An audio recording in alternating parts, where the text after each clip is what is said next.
Will indicators help me trade Forex better? Stay tuned, traders. We'll talk about that next.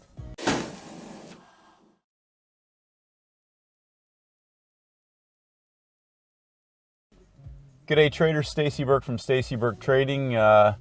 Just a sunny day, a sunny Sunday in Perth. Just took the dogs out. They're fast asleep already. They don't last too long anymore. Question I received on email yesterday. Are there any indicators that will help me trade Forex better? I think that's a great question. Obviously, there's the retail traders search the holy grail for the next greatest indicator, or the indicators that are out there to try and pick up into winning trends and everything else. And first and foremost, it'll be far from me to tell anybody how to trade, especially if they're already profitable. My own experience is that I don't have anything on the charts anymore at all except for price. I talked about there's a couple of really important things with Forex that traders need to understand, and that is that the banks control the bulk of the market. And part of this whole narrative that's out there about how big the market is and how great it is to trade, and it's so liquid and it's scalable, it's the biggest market in the world, you can become a multi-millionaire really fast, all these things. There is truth to all of that, but you have to ask yourself who's putting that narrative out there. All these courses that are available on how to trade Forex profitably, which indicators to use, all of that. I think there's a couple of really important things that retail traders need to understand and apply to their trading. And that is, the first one, as we talked about, the most important times of day to trade, because the banks control the market, 60% of the volume, maybe even more, that we know of. We don't even know that, but it's at least that. So in order for them to move the market and profit, we've in some other slides I've shown traders where on average they make, Goldman Sachs makes money 225 days of the year, and I think over 50 of those days they make over $100 million a day. Now that money's coming from retail traders. So if that's the case, why is it that they're so successful and most retail traders lose money? I think it's 99% of retail traders lose money. And even Jesse Livermore said that you can't beat the markets long term. So how is it that traders can really make money and be profitable in the Forex markets? So I think there's the second part of that is to understand how the banks move the markets. Consolidation, stop runs, and then sustained runs. Back into consolidation, stop runs, back into sustained runs. And that being the case, if you put your charts together, intraday charts especially, if this applies to end-of-day charts, longer term charts, all of that. But in the mornings when Asia opens up, morning for Perth time, the consolidation that occurs is designed to catch a lot of retail traders into the market. That's what generates the liquidity for the market makers and the banks. They know where the retail traders place their stops. That's what you're taught. Place your stop above the highs or below the lows when you're whatever direction you're going in. And so as those stops build up, London will often break out and do a stop run if it hasn't happened in Asia. The range expansion happens, and then New York will either continue that movement or reverse it. Now, we talked about the three things that markets do. They break out, they consolidate, and they continue. They fill more orders and continue. They break out, they reverse and go to the other side. That's a false break. They break out, they reverse, and they go into a range-bound market. And what's important about that is that, again, if you understand that, you can understand now how indicators will take you into the beginnings of trends. And this is where the banks will trap a lot of retail traders, especially over the first couple of days or the second or third day of the week. They'll build a trend into the market. They'll create a range that's designed to trap traders in, and traders will get into a lot of these easy trades.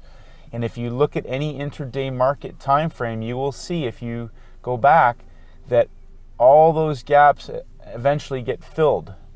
Profit gaps, support and resistance levels. Any trades that are profitable that you can see on the time frame that you're trading will eventually get filled, whether it's that day, that week, or the following week, or at some point. they will get filled, which means that they try to make sure with those gaps that either traders are weak positions are stopped out at break even, or they're stopped out with a loss. And that is where retail traders fail to grasp the concept of that all those orders get filled. Those are all liquid orders in the market that the algorithms and the computer systems on multifractal time frames will fill. And that's designed to make sure that they capture all that liquidity. And so do I think that there's a good indicator that will help trade Forex with? Personally, no, I don't. I don't think so. And if you don't believe me, put the time frame on there that you're trading and start marking off breakout areas that are profitable. Mark off your support and resistance levels and watch and see if they get filled, either as a second mouse entry or a filled breakout, a reversal, whatever that may be. So what is important to understand with that?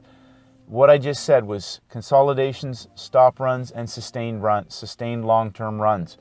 So start drawing your support and resistance levels. Start identifying where breakout gaps have occurred for profitable trades from the previous sessions, whether it's the US session, the Asia session, the London session, and understand when that consolidation builds up, you need to wait for that market to either break out if you're not positioned in the direction of where you think that breakout's building, or you need to wait for that stop run to occur and then either a consolidation or a reversal into one of the opening times of that session. Now, we talked about this in the other videos with the most important times of day to trade. We talked about opening ranges on end of day, all that stuff.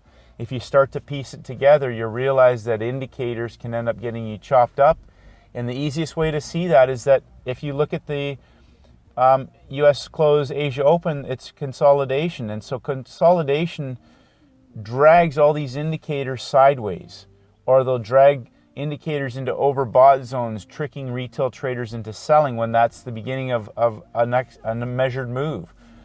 Start looking for measuring gaps between wicks on breakouts, those sorts of things that you can identify where the strength in the market actually is. End of day, there's inside days, double inside days after breakouts, or at the end of long expanded moves where they've exhausted. There's different things that you can use as a trigger, not to predict, but to look at intraday time frames, and then from there watch how the market trades out from Asia into London, and start to, again, asymmetrical risk reward. If you're on an hourly chart or less, your stop loss shouldn't be any bigger than 15 to 20 pips max. If it is, you're probably on the wrong side of the range.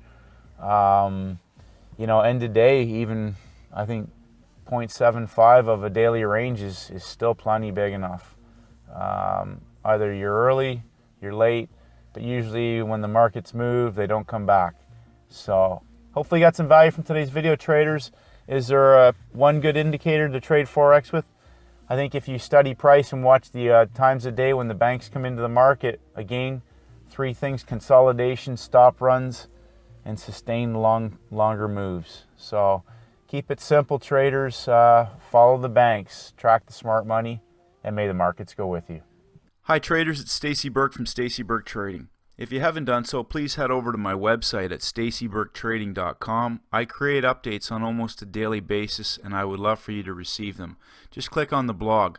If you want to enter your name and your email address, I'll send you my free audio program, the 7-Step Daily Routine for High Performance Traders. This is essential knowledge for all traders in all markets, and this is for helping traders to master the market with discipline, confidence, and a winning mindset. I appreciate all your feedback and comments. As always, traders, stay disciplined, and may the markets go with you.